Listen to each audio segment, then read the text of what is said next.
আমাদের গৌড়ীয় বৈষ্ণব সাহিত্যের মধ্যে, বিচারের মধ্যে একটা কথা শোনা যায় প্রায়, যার পয়সা কড়ি খুব প্রচুর বাড়ে তাকে কি বলা হয়? ওই ব্যক্তি নামাপরাধী। এ কথাটা আপনারা শুনে থাকবেন। নামাপরাধ করলে বহু টাকা পয়সা, অতুল ঐশ্বর্যের মালিক হওয়া যায়।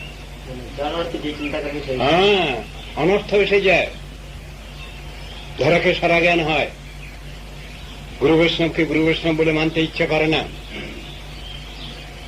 আত্মম্ভরিতা এসে যায়, লাভ পূজা প্রতিষ্ঠা এসে যায়, ঈর্ষা হিংসা মাৎসর্য বেড়ে যায়। খুব খারাপ জিনিস। তো কোন ভক্তের তো ওইরকম থাকবে না, ভক্ত তো নিরভিমান।